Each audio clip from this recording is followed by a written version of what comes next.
Hello, dear friends and lovers of freedom. Good morning and happy Sunday. May God Almighty continue to bless and keep each and every one of you.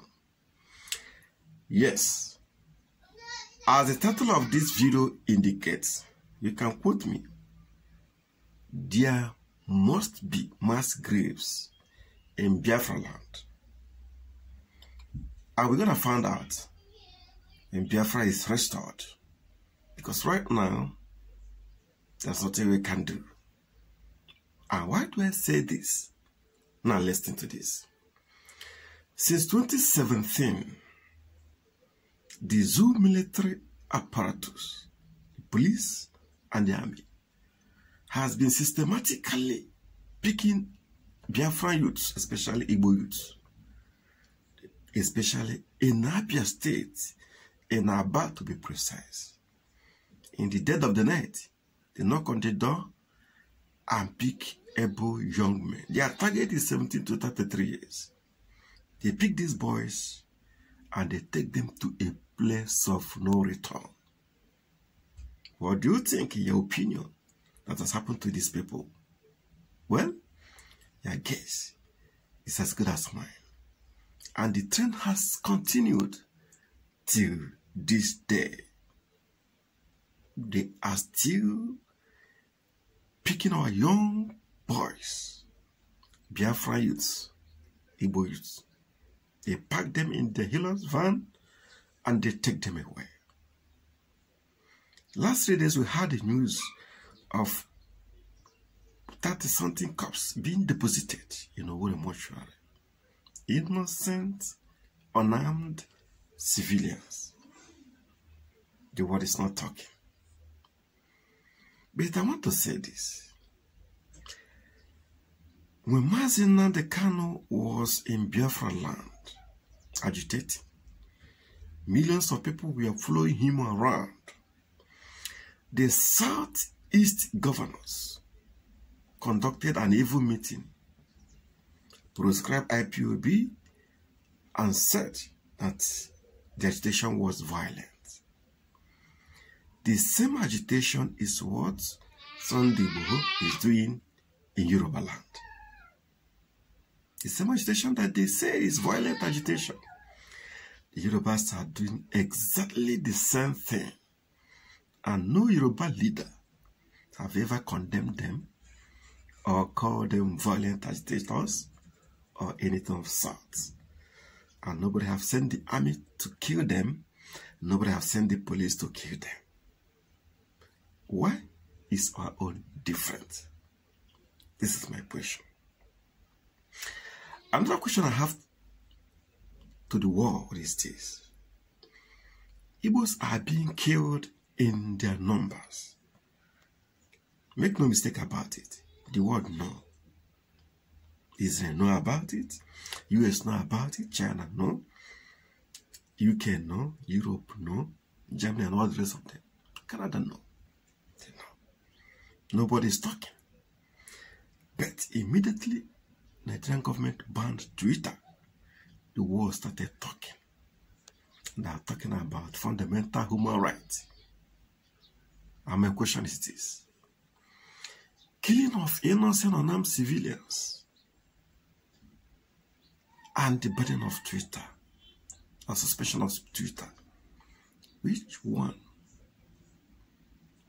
is more fundamental human rights? Which one?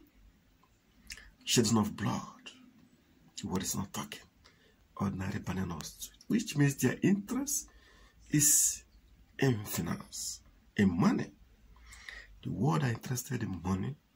They are not interested in the blood of Biafrans that are being killed and wasted every day.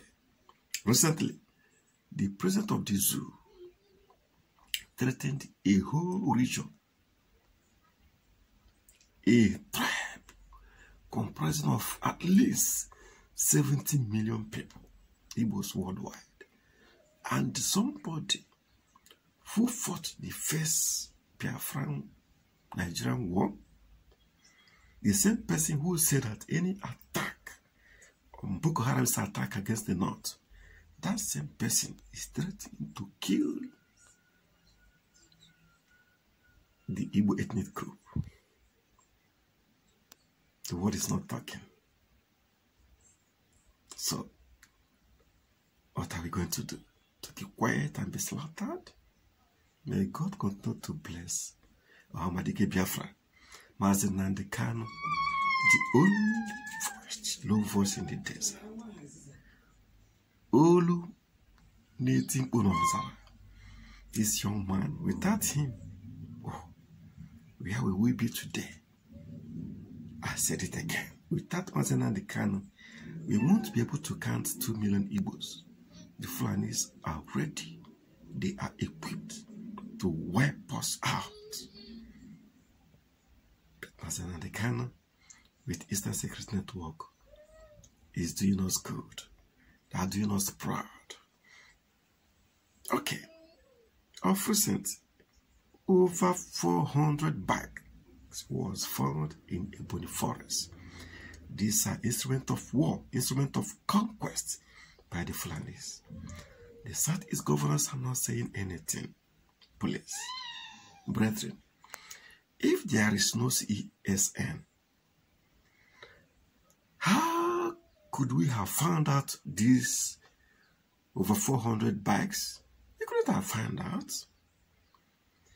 Will Ebubago find it out? No. Will Nigerian police find it out? Even if they know, they will support the jihadists. It would have been too late for us.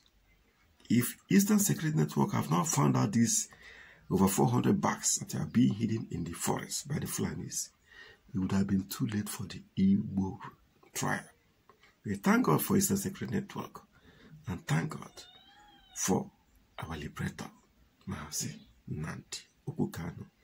God will continue to bless you, God will continue to guide you, God will continue to protect you. You are our everything. Ebudike, Dalo. Yes, we are almost there. As of today, the northern youth are asking the zoo to let Biafra go. Even their women, they are asking the zoo to let Biafra go. And don't forget that years back, Mazi Nnamdi Kanu have said it, that these people will beg us to go. He will torment them to the point that they will beg us to go. Or they make another day, it has started happening. And it will continue to happen.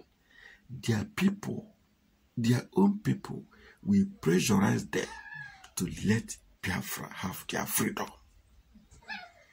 It's beginning to happen.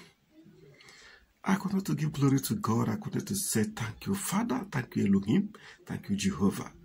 Because what your son have said is happening the way he said it.